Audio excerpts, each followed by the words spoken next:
This training is first job success training.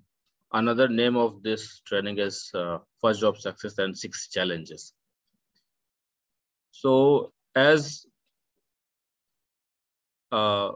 introduction, I would like to say that this first job success training has a different and specific and distinguished meaning. Usually what happens with the students and job aspirants, they consider interview to be their job success.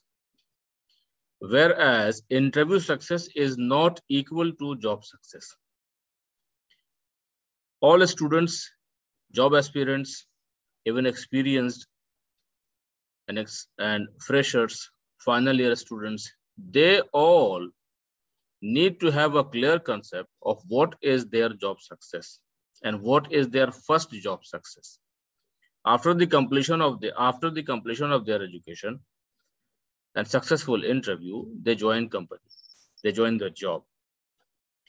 They still have 1 full month to work effectively in order to get their salary. And they, after the completion of successful 1 month and getting full salary, they still have 3 months at least for the completion of their probation period. If your employer keeps the probation period for a standard 90 days, you would complete your probation period within 90 days. Or if your employer extends it for 6 months or even 1 year, then the probation period would continue for 6 months or 1 year. So where is job success? Your first job success is after the successful completion of your probation period. So legally and in standard terms, a probation period is a period of test for 90 days. The beginning 90 days are probation period for you. So actually, not only in my words, in my terms, rather actually for you, for every student, first job success is after the completion of probation period. Interview success is not job success. Interview success is job entry. This is entry in your job. This is not job success. So as I have already introduced about that, as I have already introduced the difference between interview success and first job success. What are the main differences and what are the actual needs that students need in their life, job aspirants need in their life, is to understand that in this first job success, you have 6 stages to go through. Interview is not the main stage. We need to understand our situation correctly, effectively, with correct knowledge. You have 6 stages that I want to share with you.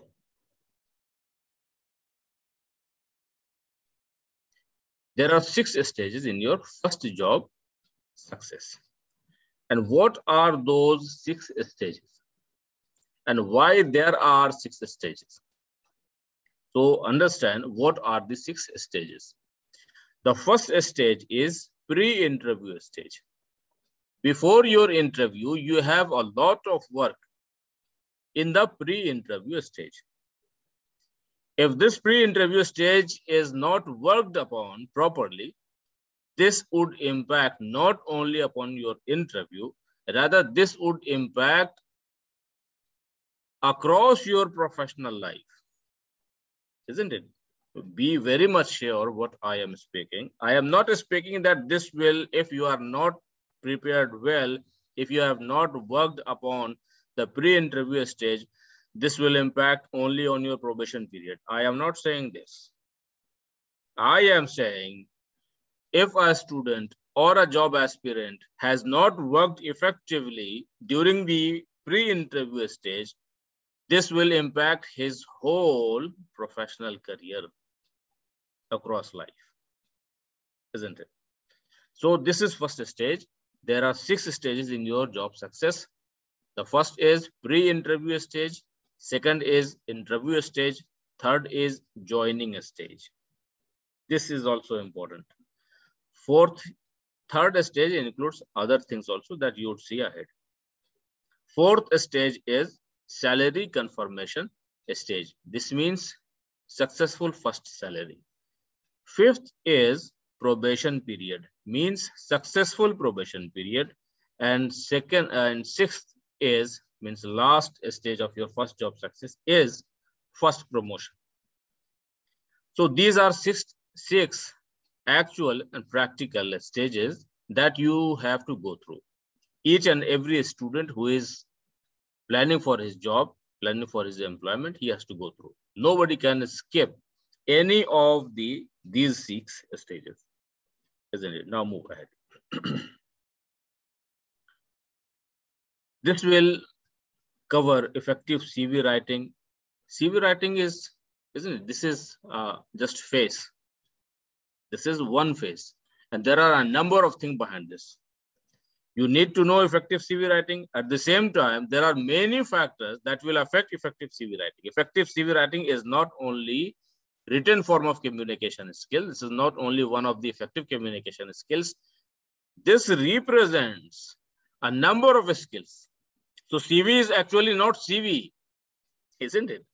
We have to be very much practical, very much actual. We cannot go casually. Casually नहीं गुजर सकते कि CV is only CV. CV is not only CV. CV is you actually. CV is not one-time test or one-time opportunity or one-time performance. CV is you, isn't it? You would come to know ahead. But these are prominent big faces. Effective CV writing, effective interview skills, salary confirmation, probation period, successful promotion. These are main things that you can see prominently. But there are hundreds of things inside these all heads. Move ahead. This training is quite unique, not only in its own term, rather in our nation, across the nation, and in case of the non-premium universities and colleges, because I am not targeting premium institutions because they already know it. They do not need these bridge skills training. So this is a type of bridge course, bridge training, talent bridge course, essential employability enhancement program. So in our nation, majority of the colleges, majority of the universities, and majority of the students everybody requires employment, but they have lack of employability skills. So this training program is designed to bridge the talent gap for employment success. Our college education is mainly limited to subject and syllabus completion and subject knowledge. Whereas for your own job success, your subject knowledge and syllabus completion is not going to be enough, isn't it? That covers only 2%, 3% of what you require. You require 97% more than your syllabus, isn't it? More than your subject. So you yourself, every student has to be confirmed about his own requirements. उसकी अपनी requirement क्या है उसको खुद जानना जरूरी है और समझना जरूरी है. सिलेबस कंप्लीशन से और सब्जेक्ट नॉलेज से आप अपनी सारी जरूरतों को पूरा बिल्कुल नहीं कर सकते. This is going to help you partially, very partially only. You need other non-subject talents also. This training reminds you to prepare yourself before you join your own first job. If we do not prepare ourselves effectively before we start our job, we would not be able to perform effectively in our job. And if we do not perform effectively, if we do not perform at least standard, we would not be successful in getting salary. Getting job opportunity means to qualify interview is not enough. This does not guarantee your salary confirmation. This does not guarantee your job confirmation, isn't it? Because we still have to perform. So this training is going to help students in preparing themselves before they join their own first job. Career training induction. This means we are talking of the introductory and we are talking about the essential beginning information of your career success. This is my name. I have given you introduction of this training. What is the objective of today's discussion? The objective is to make you aware of the 6 stages that you have to go through, that everybody has to go through in his first job success. And to share an overview of the typical challenges in the first job success. And you have to face challenges. This means there are requirements. At every stage, in pre-interview stage, there are requirements you need to fulfill. At interview stage, there are requirements you need to fulfill and develop. After the successful completion of your interview, when you are selected in the in company, you are selected in job, you have joining, induction, and job training stage. And there are specific requirements of that stage. After that, you have full 1 month to perform in order to confirm your salary. So there are another issues during your first month. After the completion and receiving of successful salary, full amount of salary, there are next stages and continuous similar type of issues during your probation period. After the successful completion of probation period, probation do not consider that only job and only job responsibility is full component of probation period. This is not so, isn't it? You are working now in an organization and there are other aspects also of your own profession, of your own job. After the completion of probation period, there are issues of promotion. There are many people. If you need promotion, what you should do? अगर आपको promotion हासिल करना है, तो you cannot be like all. And you cannot be good only. Only being good is not enough, isn't it? So now move ahead. Why this training is important for students? This training is important for students because majority of the college students, majority of the professional students, majority of the job aspirants have degree, qualifications, certificates, yet they need essential employability skills. They need ability to perform in job. They still are students, and employers are not looking for students who have secured high marks only. Employers are looking for effective employees. If you are effective employees, and if you are able to perform as per the requirement of the employer is actually looking for you. And if you are a student only of your subject, the company is not interested in a student of any subject. The company is looking for a dependable employee. So we need to understand this practical aspect of our own situation, isn't it? There are many reports who talk of the employability level of the students, qualified students.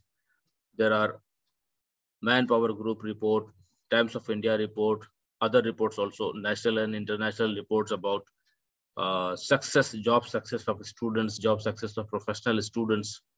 93% of MBAs, ITES, hotel management students are not employable. This is data of 2017. 86% of engineers are not employable. These are data that you are also maybe aware of. Times of India survey says that 67% of the applicants in interview, not applicants who have applied for, who have submitted their CV. I'm not talking of that. This report is saying 67% of applicants in interview do not qualify, isn't it? So this is current scenario. I have my own report also. This research was done upon 47 companies of Magad area. And this report also talked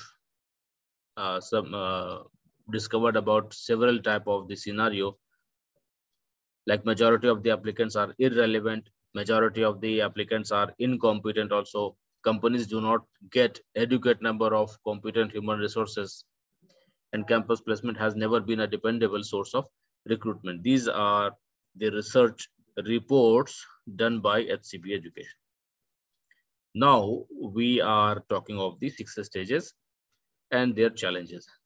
Before interview stage means pre-interview stage, interview stage, joining, induction and job training stage, salary confirmation stage, probation period, and successful promotion stage. These are the stages. Now this is time of discussing pre-interview stage or before interview stage.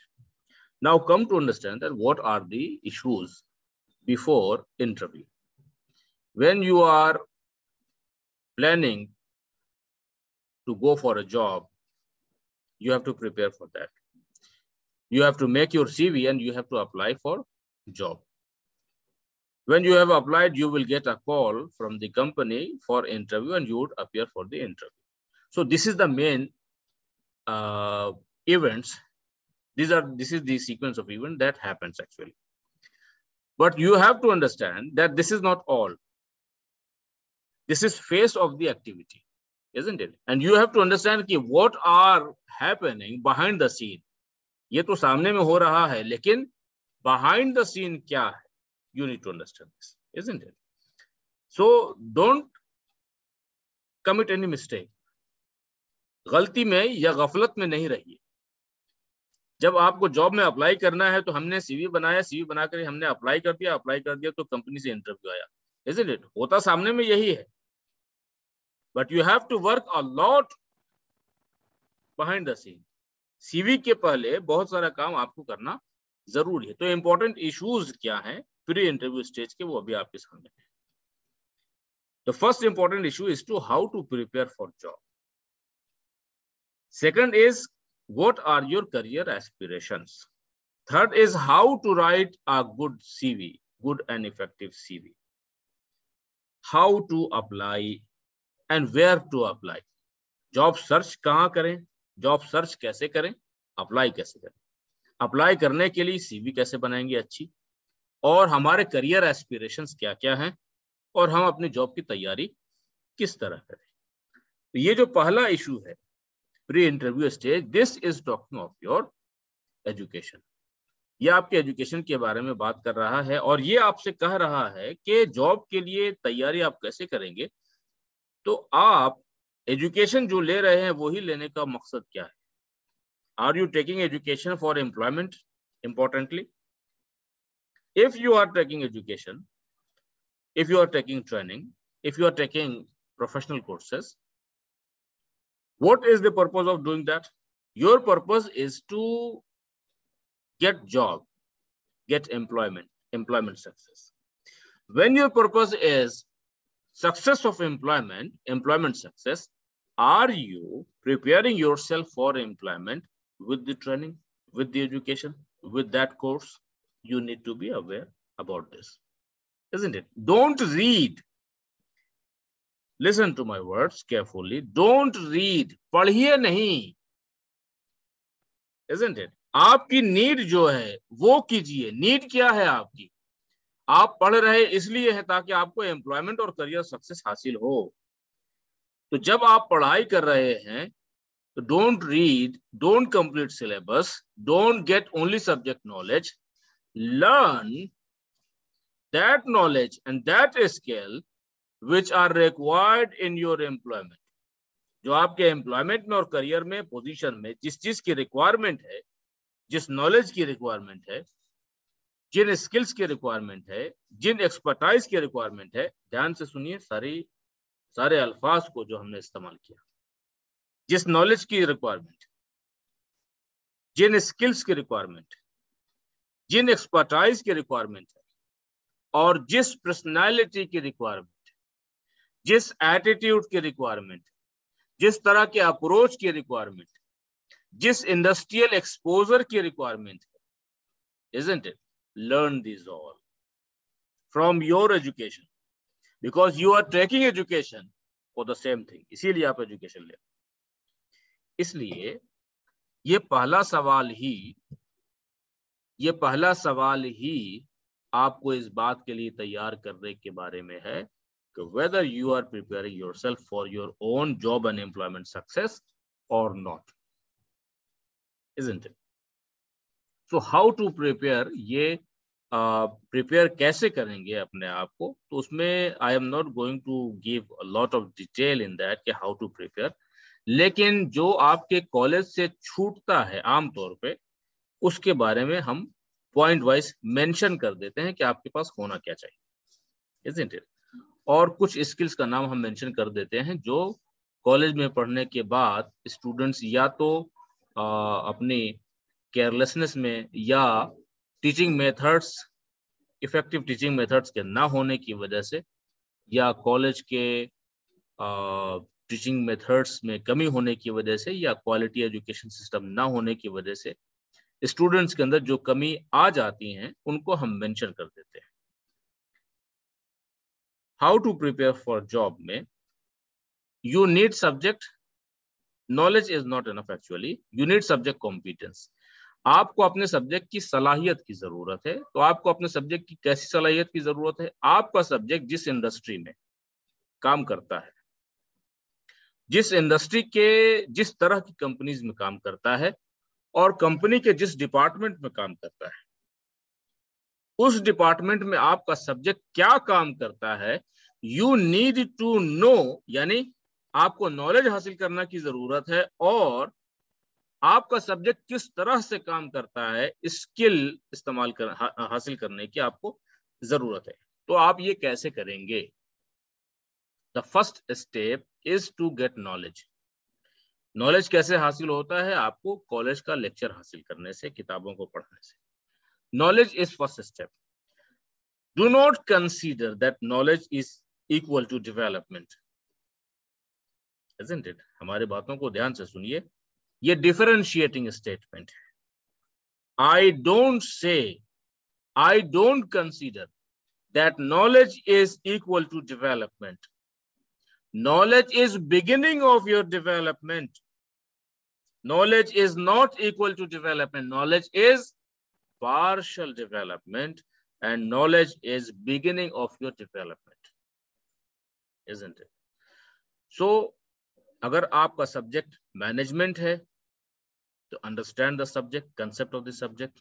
अगर आपका subject science है, technology है, IT है, artificial intelligence है, या कुछ भी है, मेडिकल है, इंजीनियरिंग है, MSW है, कुछ भी है, understand the subject clearly. Second, skill of the subject. Third, job application of the subject. ये सब्जेक्ट कॉम्पिटेंस की बात हुई। तो सब्जेक्ट अपना किस तरह से पढ़ेंगे? तो सब्जेक्ट कॉम्पिटेंस हासिल करेंगे आप इंडस्ट्रियल पर्सपेक्टिव से, अपने नॉलेज, अपने सब्जेक्ट को का नॉलेज, स्किल और जॉब एप्लीकेशन हासिल करेंगे। ये पहली चीज है जो आपकी जरूरत है। दूसरी जरूरत क्या है? You are a student of college, you are a student of your course, you are a student of graduation or masters or certificate course. What else you need? You need some non-subject talents. Most important non-subject talent is effective communication skill, isn't it? How to prepare for your job? Make yourself strong in your subject. Make yourself strong in subject competence, means industrial application of your subject. This is one quality that you need. Second,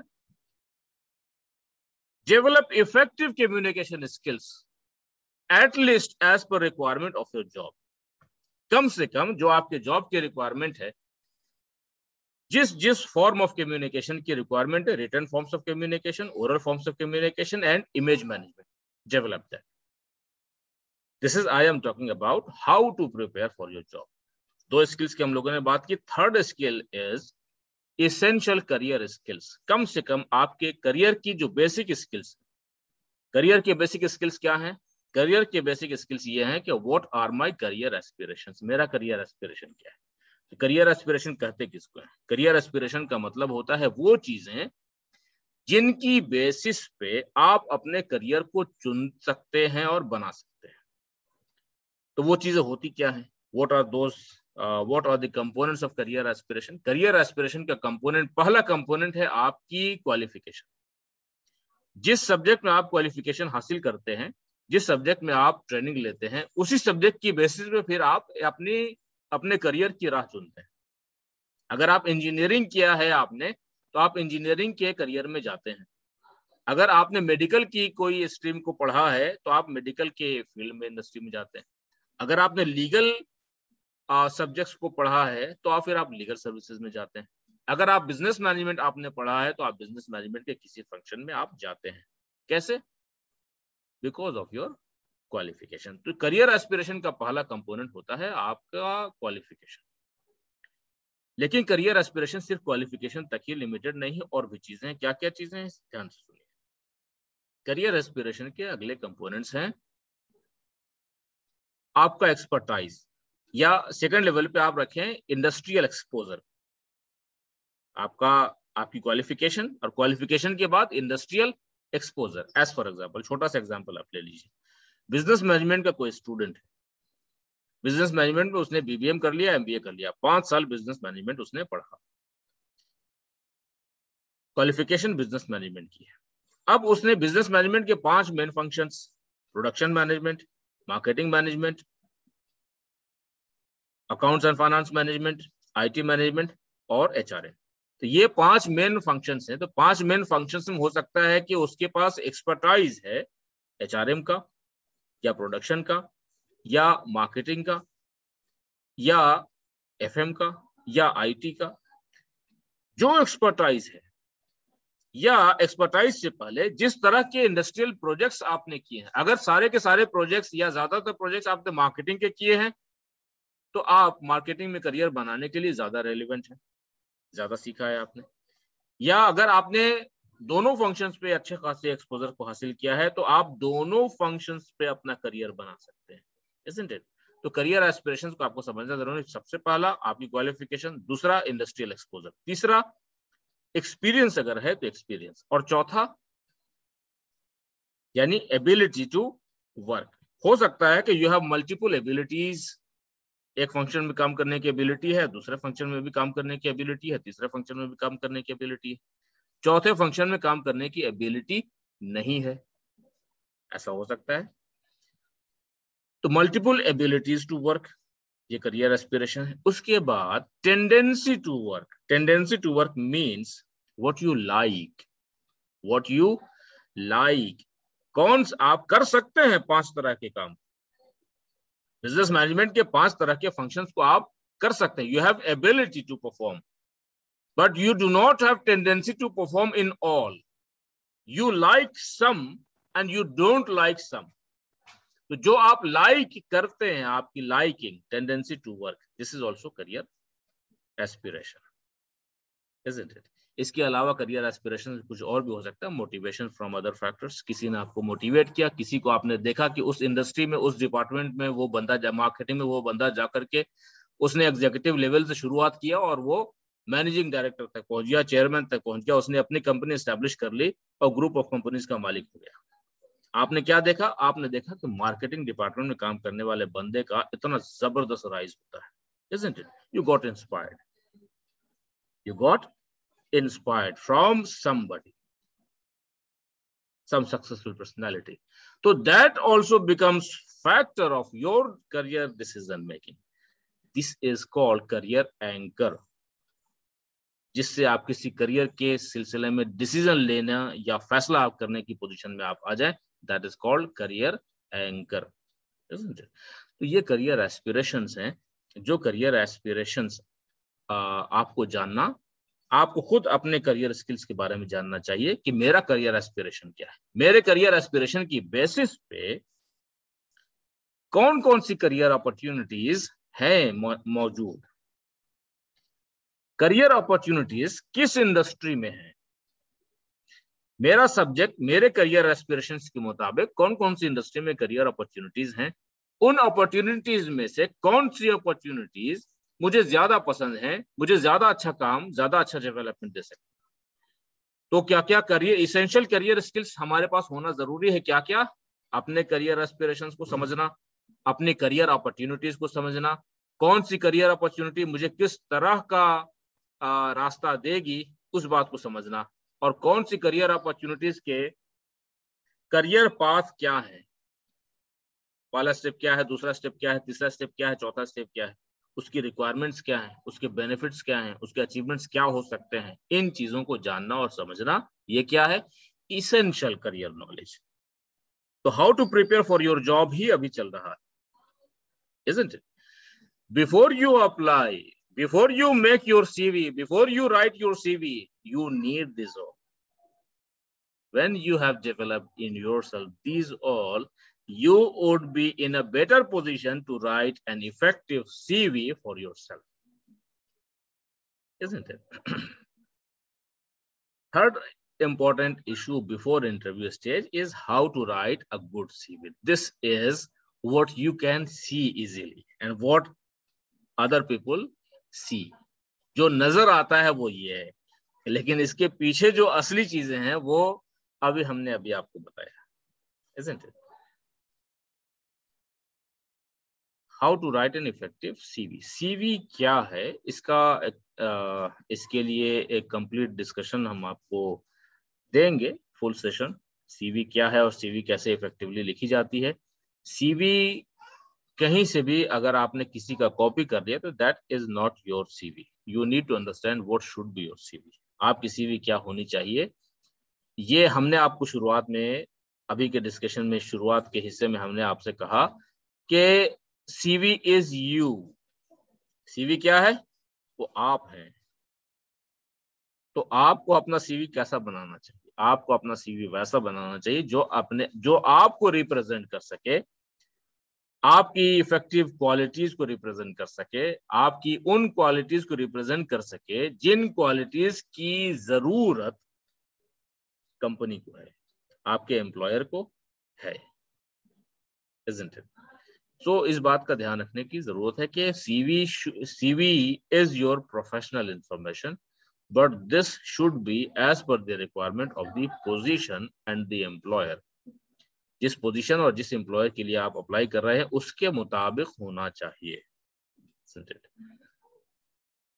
And now last, how to apply and where to apply. How to apply का तरीका क्या है कि आपने CV बनाया, उसके बाद different sources हैं जॉब के, जॉब्स कहाँ हैं, जहाँ जॉब्स हैं वहाँ आपको अप्लाई करना है। तो एक स्टेप जो हमने करियर इसेंशियल करियर स्किल्स जो हमने आपसे बताया कि जॉब्स कहाँ हैं, where are your jobs, what are your jobs, what are your career opportunities, jobs are where there are sources of job, isn't it? There are, ये अभी हमने जो डिस्कशन किया आपके साथ, सोर्सेज ऑफ जॉब। तो सोर्सेज ऑफ जॉब क्या क्या है, job portals, job magazines, employers के वेबसाइट्स, करियर सेक्शन वेबसाइट का।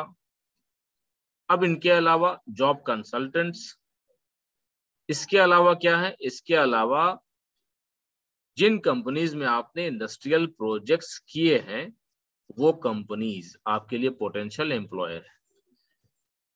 तो इससे ये पता चलता है कि जब आप पढ़ाई कर रहे हैं और इंडस्ट्रियल प्रोजेक्ट्स कर रहे हैं तो आपको इंडस्ट्रियल प्रोजेक्ट्स उन कंपनीज में करना चाहिए जो कंपनीज आइंदा आपके लिए पोटेंशियल एम्प्लॉयर बन सकते हैं, isn't it?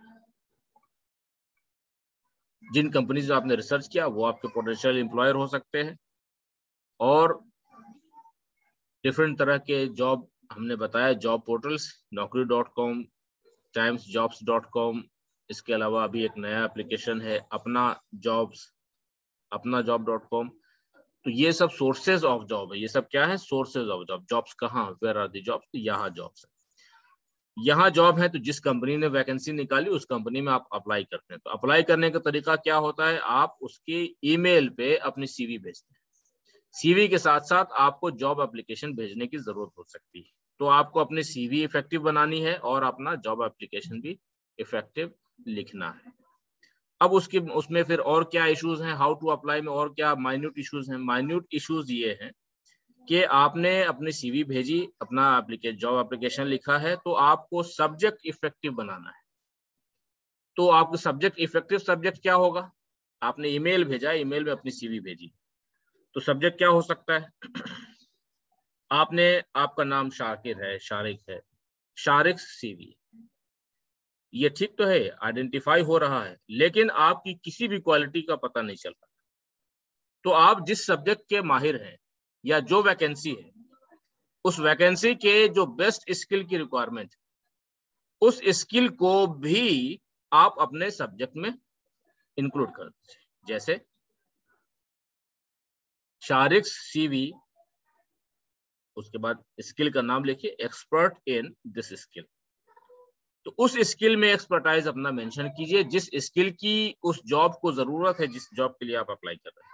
तो ये आपका इफेक्टिव सब्जेक्ट, सीवी ईमेल में जो आपने सब्जेक्ट लिखा, सीवी के लिए जो आपने सब्जेक्ट लिखा है, वो एक इफेक्टिव सब्जेक्ट हो जाएगा।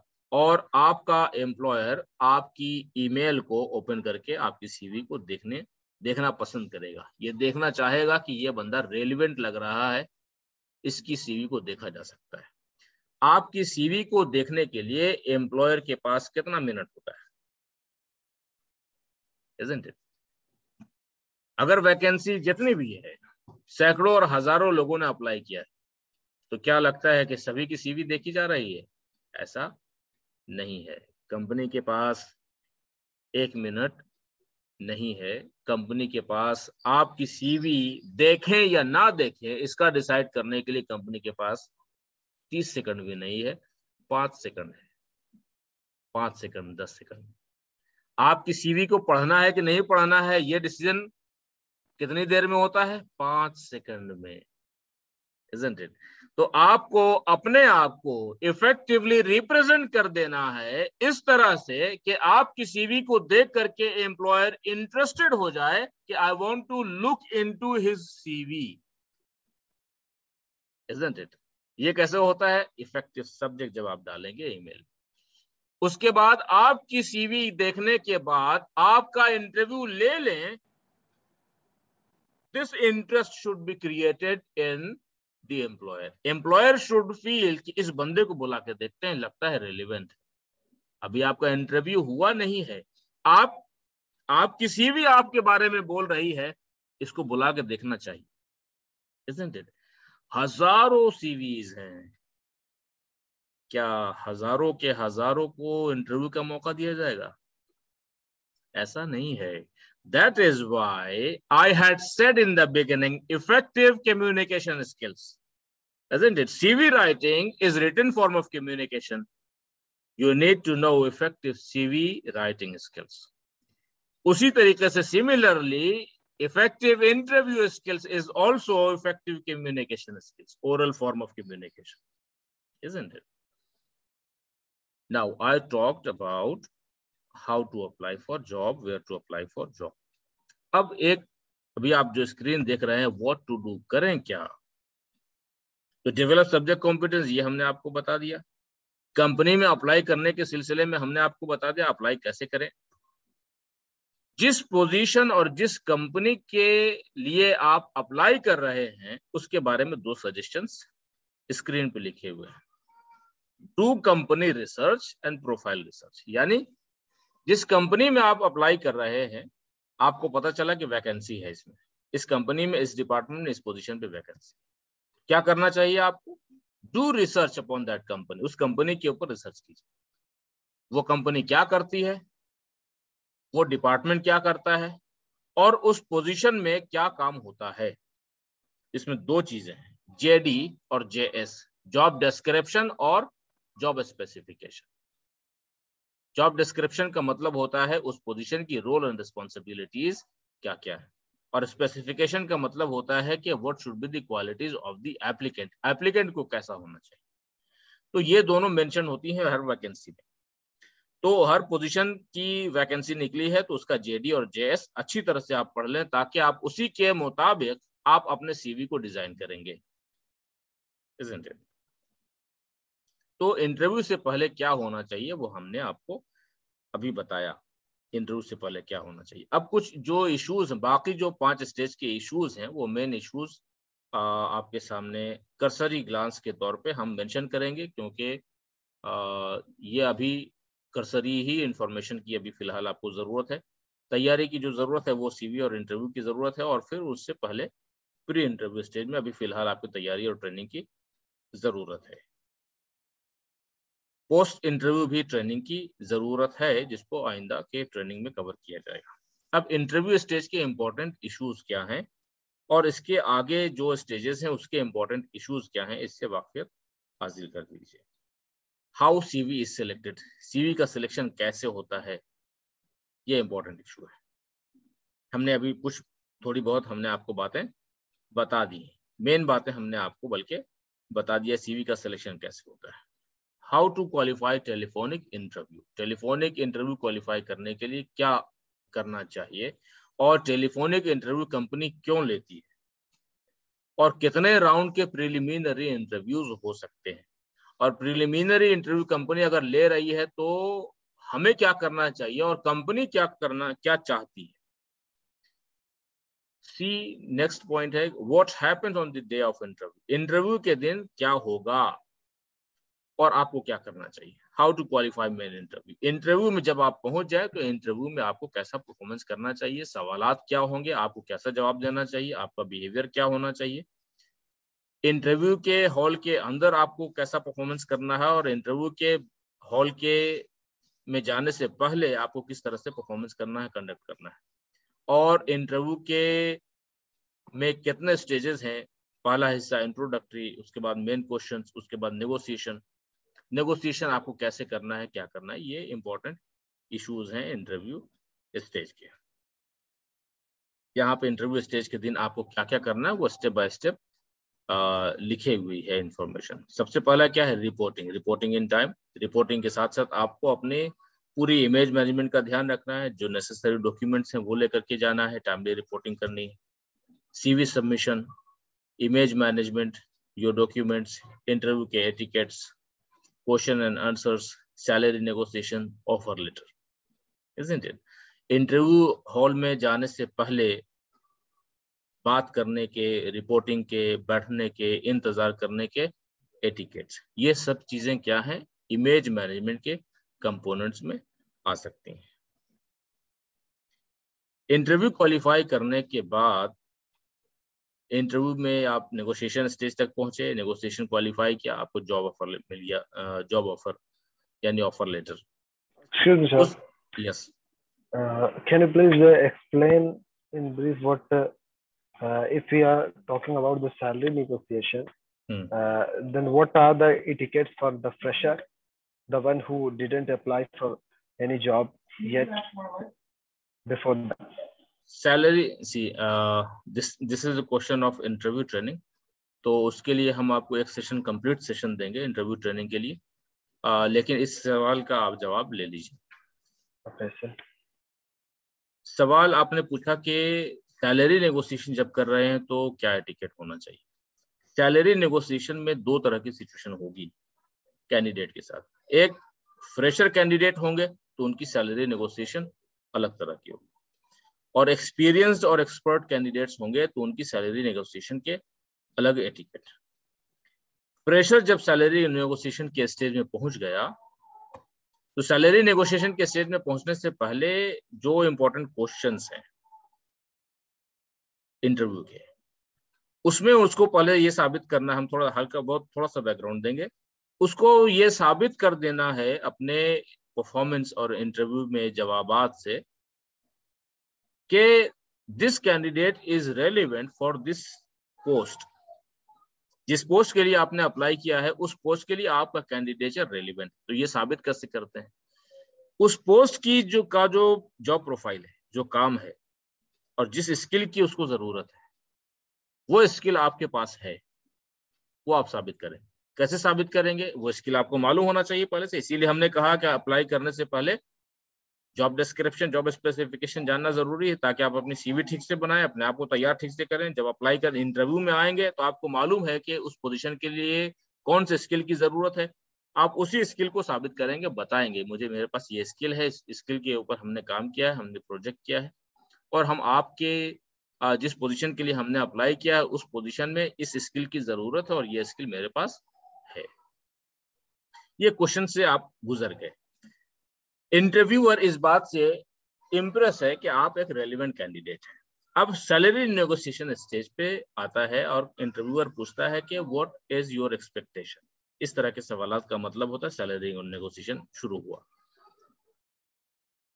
फ्रेशर कैंडिडेट की जो पहली रिक्वायरमेंट है वो है एम्प्लॉयमेंट का मिल जाना।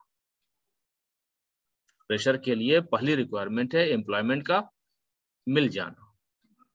अगर आपकी भी ये रिक्वायरमेंट है, कुछ कैंडिडेट अदरवाइज हो सकते हैं, उनका प्रेफरेंस अदरवाइज हो सकता है बहुत अच्छी पोजीशन में है, यानी बहुत अच्छी पोजीशन का मतलब ये है कि very much confident, very much expert, already expert with numbers of industrial projects, so he has enough confidence to be to convince the employer to be ready on his own terms. वो एक special case है।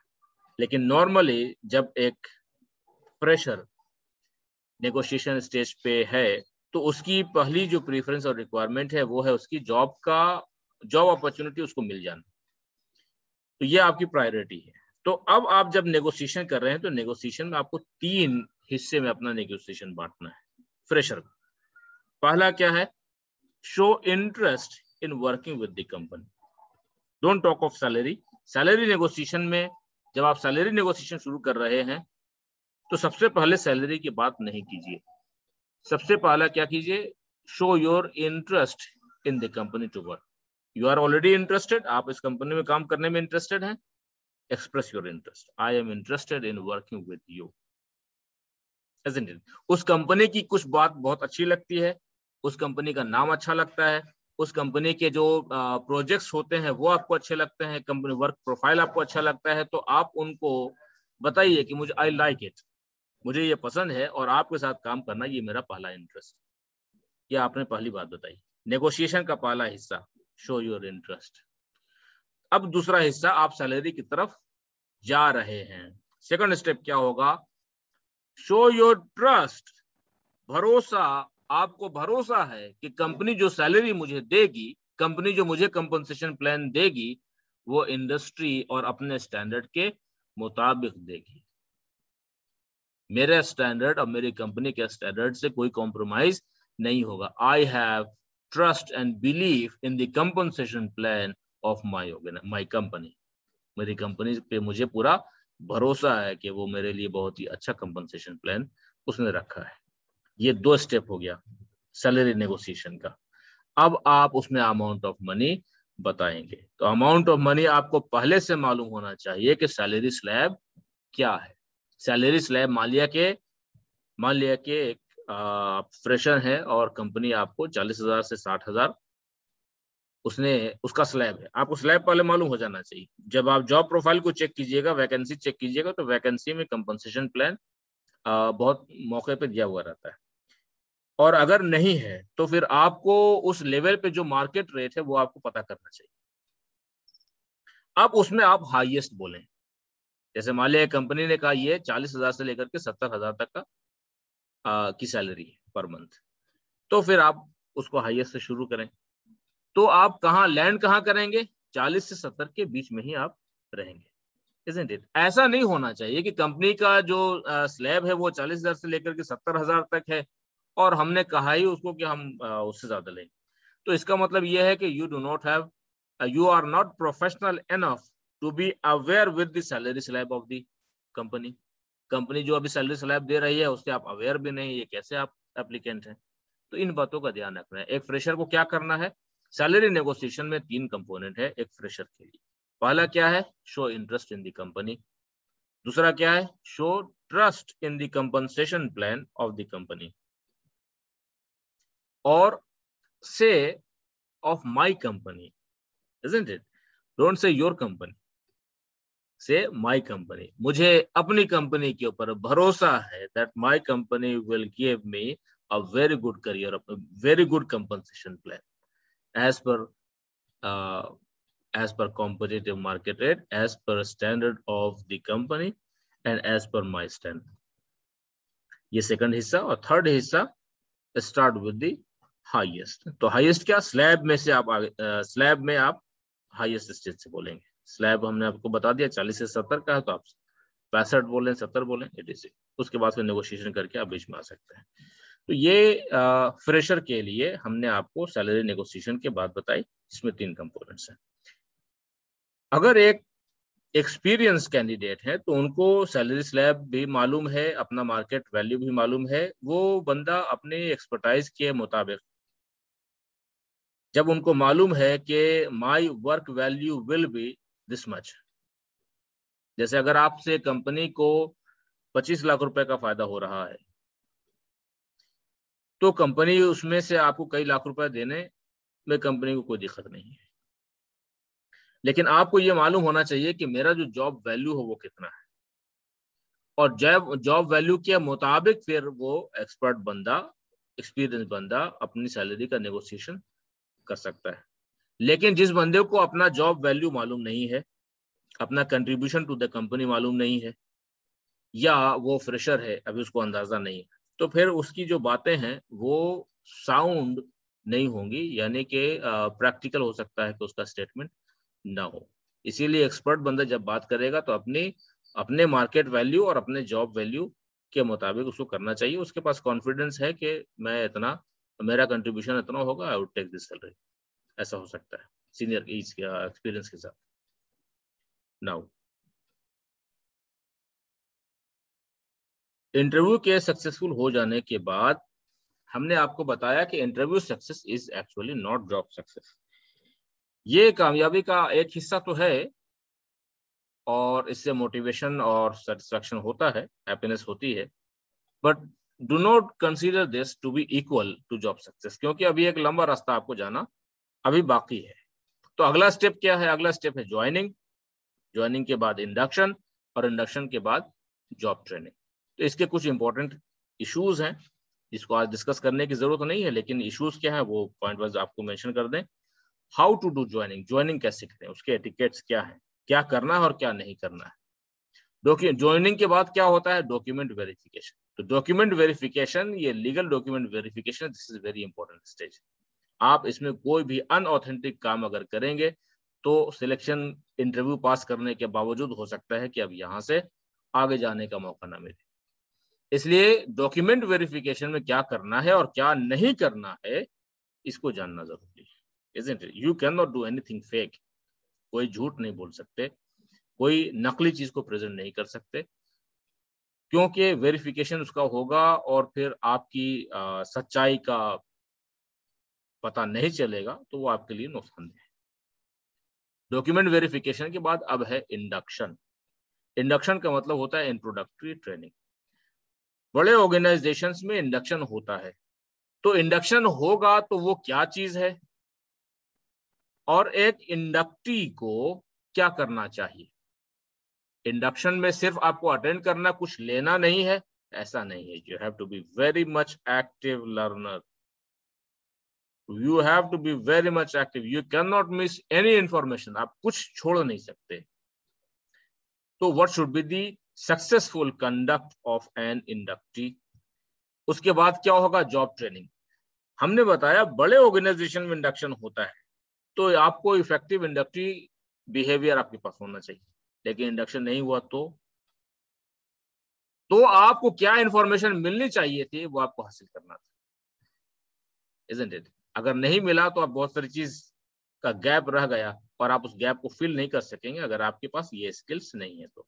उसके बाद job training. तो job training क्या होती है, उसमें क्या होगा, आपको क्या करना चाहिए। अगर जॉब ट्रेनिंग नहीं मिली तब तो अलार्मिंग सिचुएशन है, तब तो फिर आपकी जिम्मेदारी बढ़ गई, isn't it? आपको क्या करना चाहिए? What should be your etiquettes? What should be your successful behavior? Isn't it? These are important issues. Effective trainee etiquettes.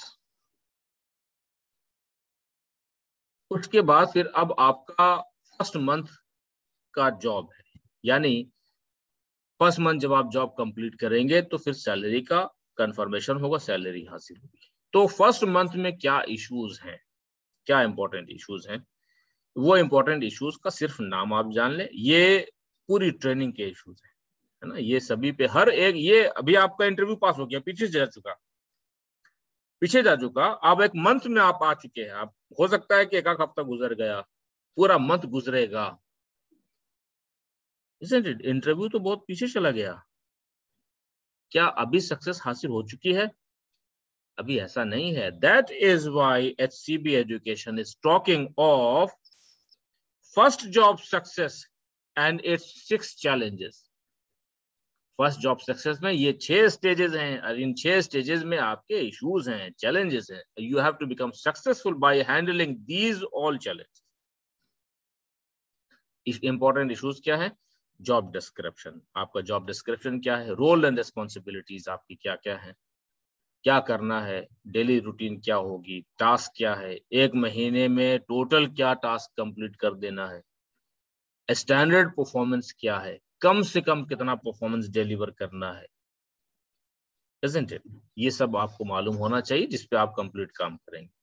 Job process, step by step मेरे जॉब के प्रोसेस क्या हैं, कंपनी के एक्सपेक्टेशंस क्या हैं, कंपनी हमसे क्या क्या एक्सपेक्ट करती है, मेरा जो मेन जो कोर जॉब परफॉर्मेंस है उसमें हमको कम से कम स्टैंडर्ड परफॉर्मेंस कितना करना है, स्टैंडर्ड परफॉर्मेंस के अलावा मेरा जो रिलेशनशिप है विद द ऑर्गेनाइजेशन वो कैसा होना चाहिए, मेरा बिहेवियर कैसा होना चाहिए, मेरे दूसरों के साथ कोऑपरेशन कोऑर्डिनेशन कैसे होने चाहिए।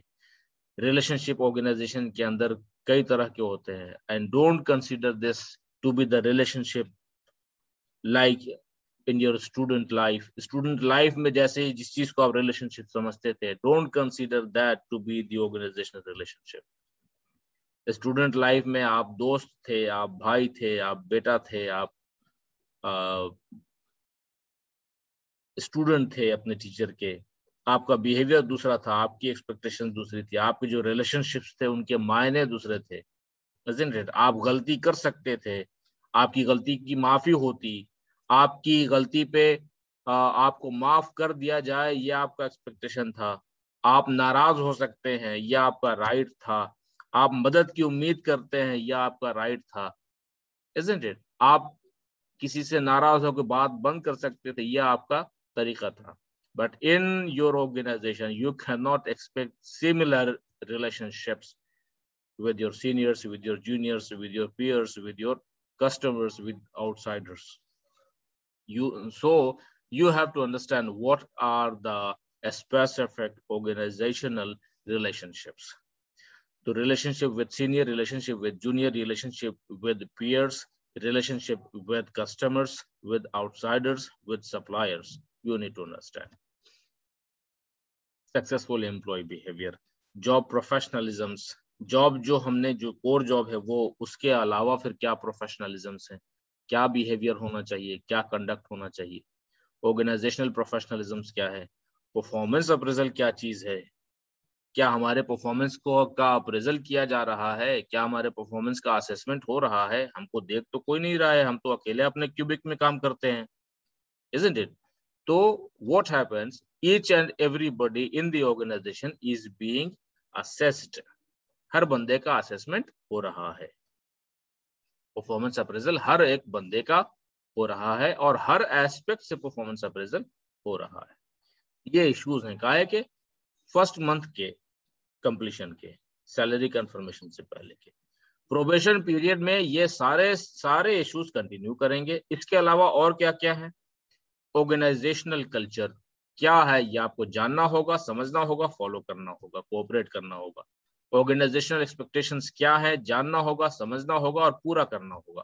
ऑर्गेनाइजेशन रिलेशनशिप्स क्या है जो अभी हमने आपको बताया, रिलेशनशिप विद सीनियर उसका मायने क्या है, how to maintain good relationship. With juniors, how to maintain good relationship. With juniors का एक एग्जांपल आप ले लें. जूनियर के साथ गुड एंड इफेक्टिव रिलेशनशिप का मतलब क्या होता है?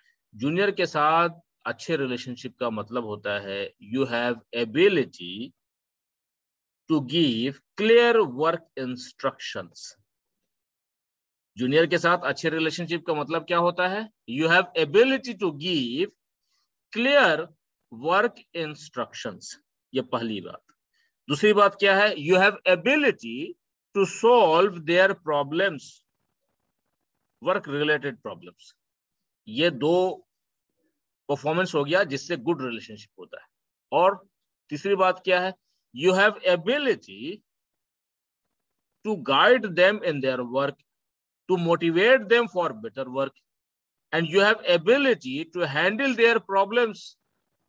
Do you understand this? If you have these all abilities and these all professional performances, you have good relationship with your juniors, isn't it? इसी तरीके से सिमिलरली जब सीनियर के साथ रिलेशनशिप की बात है तो वो उसके भी अपने मायने और मीनिंग और प्रोफेशनलिज्म है, isn't it? And performance appraisal, so these are common जो फर्स्ट मंथ के इंपॉर्टेंट इश्यूज हैं. लगभग वो सभी मिलाते हुए उससे कुछ और ज्यादा प्रोबेशन पीरियड के इश्यूज होते हैं. तो प्रोबेशन पीरियड है ही क्या? Probation period is test period for 90 days standard. लेकिन इससे ज्यादा का भी हो सकता है. एम्प्लॉयर एक्सटेंड कर सकता है प्रोबेशन पीरियड को. प्रोबेशन पीरियड जो कंप्लीट हो जाता है तो समझा जाता है कि कंपनी आपको एम्प्लॉयमेंट में कंफर्म करने के लायक समझती है. प्रोबेशन पीरियड में कंपनी किसी भी एम्प्लॉय को बगैर एक्सप्लेनेशन के जॉब से निकाल सकती है और कंपनी को कोई लीगल एक्सप्लेनेशन देने की जरूरत नहीं है. किसी भी दिन बंदे को अगर समझती है कंपनी कि ये रखने के लायक नहीं तो निकाल सकती है. लेकिन जब प्रोबेशन पीरियड कंप्लीट हो जाता है तो ये कानून है कि ये समझा जाएगा कि प्रोबेशन पीरियड कंप्लीट हो गया, इसका मतलब ये है ये बंदा इस कंपनी में काम करने के लायक है. तो अब प्रोबेशन पीरियड कंप्लीट होने के बाद कोई भी कंपनी यूं ही एक दिन के अंदर किसी भी एम्प्लॉय को निकाल नहीं सकती. उसके लिए लीगल ऑब्लिगेशन उनको फॉलो करना पड़ेगा. प्रोबेशन पीरियड के बाद अब अगला स्टेप क्या है? अगला स्टेप है आपका पहला प्रमोशन. आपने सक्सेसफुली कई मंथ्स काम किए, सैलरी हासिल हो रही है, वर्क एप्रिसिएशन मिल रहा है, टास्क कंप्लीट कर रहे हैं. अब क्या है? आपका अपना टारगेट है. ये कंपनी का टारगेट नहीं है. This is your own requirement, your own target. So how to get promotion, isn't it? A standard performance and good performance in the existing job is not enough for next level. अगले level पे जाने के लिए इस level का good performance is not enough. Good performance is enough for this position. आपका standard performance और good performance enough है, लेकिन अगले पोजीशन के लिए नहीं, इसी पोजीशन के लिए इनफ है. और अगले पोजीशन के लिए आपको अगले पोजीशन के लायक बनना होगा. Isn't it? Then what are other requirements for the next position? अगली पोजीशन के लिए क्या रिक्वायरमेंट है? You have requirement of managerial abilities, leadership abilities. High performance, you need more than a standard performance. Managerial abilities, competition, organizational career planning. You need to be aware with organizational career planning. Organization की जैसी career planning है, आप उसी की basis पे promotion हासिल कर सकते हैं, ग्रोथ और डेवलपमेंट हासिल कर सकते हैं. और आपको ये पहले से अवेयरनेस है फर्स्ट मंथ से ही ड्यूरिंग प्रोबेशन पीरियड भी कि company is doing performance appraisal. Company performance appraisal कर रही है, isn't it? So you need to understand कि how company does performance appraisal. आपके परफॉर्मेंस का अप्रेजल कंपनी कैसे करती है, परफॉर्मेंस अप्रेजल का क्राइटेरिया क्या क्या है, और आप अपने परफॉर्मेंस की रिपोर्ट अच्छी कैसे बना सकते हैं, उसकी अवेयरनेस आपको होनी चाहिए. प्रमोशन हासिल करने के लिए परफॉर्मेंस अप्रेजल के क्राइटेरिया क्या क्या है, इसकी वाकफियत भी आपको हो जानी चाहिए, ताकि आप परफॉर्मेंस अपने रिक्वायरमेंट और अपने प्रमोशन की रिक्वायरमेंट के हिसाब से आप कर सकें, isn't it? तो these were the important issues of all the 6 stages, जिसकी हर एक बंदे को, हर एक एप्लीकेंट को जरूरत है। अब एक आम निगाह से देखें कि व्हाट आर द रिक्वायरमेंट्स, क्या रिक्वायरमेंट्स हैं, तो उसकी भी एक लिस्ट लिखी हुई है। हालांकि सेशन हमारा कंप्लीट हो चुका, I have completed this session, लेकिन रिवीजन के तौर पे और आम आदमी की निगाह में जो चीज उनको नजर आती है, अभी तो हमने बहुत सारी वो चीजें बताई हैं जो आमतौर पर नजर नहीं आती। ये बात कंफर्म है that everybody has to go through this. दुनिया का किसी भी कंपनी का, किसी भी डिपार्टमेंट का, किसी भी पोजीशन का कोई भी प्रोफेशनल ऐसा नहीं है जो बताई हुई इन चीजों में से किसी भी चीज को स्किप कर सके। Everybody has to go through these all point by point steps. दुनिया का कोई भी बंदा, किसी भी कंपनी का, किसी भी डिपार्टमेंट का, किसी भी लेवल का प्रोफेशनल इन चीजों के बगैर नहीं जीता है और इन चीजों के बगैर आगे नहीं चलता, isn't it? So if you are prepared for these all, this world is you, is for you. आप इन चीजों से के साथ प्रिपेयर्ड है, ऑर्गेनाइजेशन और ऑर्गेनाइजेशन की दुनिया आपके लिए है। You would go ahead, nobody can stop you, isn't it? लेकिन आम निगाह से जो आम आदमी को नजर आता है वो मोटी मोटी चीजें आपके सामने में अभी लिखी हुई है। जो इंपॉर्टेंट इश्यूज क्या क्या है, how to do joining, how to do first reporting, reporting कैसे करेंगे कंपनी के अंदर, how to work successfully, how to get salary confirmation, organizational culture, organizational expectations, performance appraisal, how to confirm job, how to get promotion, ये important issues। आपके screen पे लिखा हुआ cost of loss, तो ये हर एक फ्रेशर कैंडिडेट के लिए है, फाइनल ईयर के स्टूडेंट्स के लिए है। ये एक एनालिसिस है कि अगर क्वालिफिकेशन हासिल करने के बाद अगर एक मंथ कोई स्टूडेंट, कोई जॉब एस्पिरेंट अगर बेरोजगार रह गया तो उसको कितना मॉनेटरी नुकसान हुआ। तो ये एवरेज हिंदुस्तान के अंदर एवरेज या उसके आसपास, उससे थोड़ा सा नीचे, जो ज्यादातर एप्लीकेंट्स को रिप्रेजेंट कर लेगा, तो उसी तरह का डेटा हमने आपके सामने में रखा है कि अगर एक महीना, एक मंथ कोई अनएम्प्लॉयड रह जाता है तो लगभग उसको 25,000 रुपए की सैलरी का नुकसान हो गया, नहीं मिली उसको। अब चाहे उसकी जॉब लग गई थी और सैलरी नहीं मिली, या वो इंटरव्यू क्वालिफाई नहीं कर पाया, बेरोजगार यूं ही रह गया, तो एक महीना अगर उसको बेरोजगारी का सामना करना पड़ा तो लगभग 25,000 रुपए का मोरलेस नुकसान हुआ। तो कितने महीने वो बेरोजगार रहा, तो एक महीने से 24 महीना, इस तरह का हिंदुस्तान में हमारे यहाँ डेटा मौजूद है। तो अगर एक महीने से लेकर के एक साल तक वो बेरोजगार रहा, तो 12 महीने बेरोजगार रहा, तो लगभग कई लाख रुपए, उसको 3 लाख रुपए का नुकसान हो गया। अगर 2 साल बेरोजगार आ गया तो 6 लाख का, या 6 लाख से लेकर के 10 लाख रुपए का उसको नुकसान हो गया, मॉनेटरी नुकसान हो गया, isn't it? So when will you learn? तो फिर आप कब सीखेंगे, आप अपने आप को कब तैयार करेंगे? ये एक हर एक कैंडिडेट से सेल्फ एनालिसिस का एक सवाल है। ये एक सजेशन है सिर्फ, make your own attitude right for your own success. अपनी कामयाबी के लिए सबसे पहले अपने आप को करेक्ट करना जरूरी है। When I give value to my own success requirement, then I would be able to become successful. जब हम अपनी कामयाबी के लिए खुद अपनी कामयाबी की जरूरत को वैल्यू देंगे तो फिर हम उसको सीखेंगे, अपने आप को डेवलप करेंगे और कामयाब होंगे। So I have completed this session today, और नेक्स्ट सेशन आपकी सीवी, इफेक्टिव सीवी राइटिंग के ऊपर करेंगे, और उसके बाद फिर इफेक्टिव इंटरव्यू स्किल्स के ऊपर फिर सेशन करेंगे। तो आज का सेशन हम लोग यहीं पे कंप्लीट करते हैं। कोई अगर सवाल है तो आप सवाल पूछें।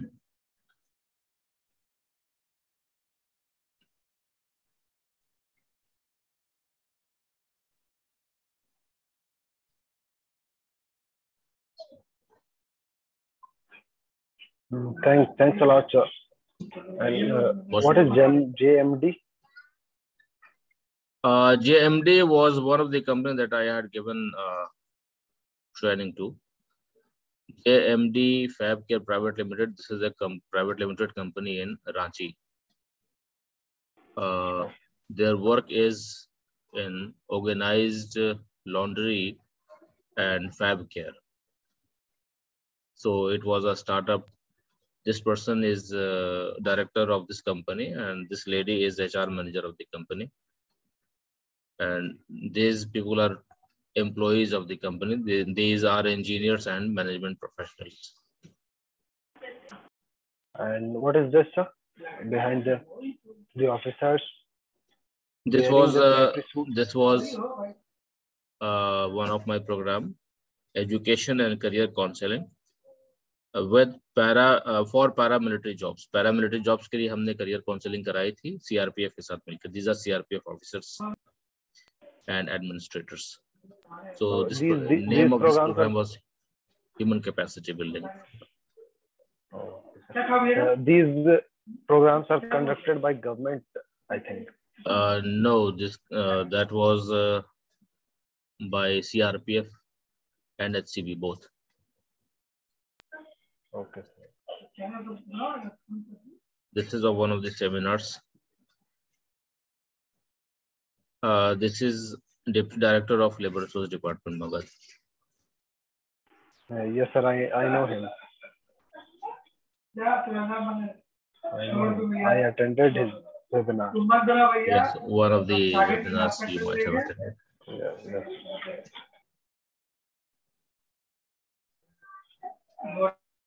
So I think, could you please send me the recording of this session? Yes, I can share with you. You buy the subscription of Zoom, I think. I had bought this earlier, but I don't know whether it is subscribed to me right now or not. But this continued uninterrupted. Okay, sir. So you should continue because the subscription has paid. Yes, this is paid subscription. So I would organize more programs most positively, inshallah. Inshallah. Inshallah.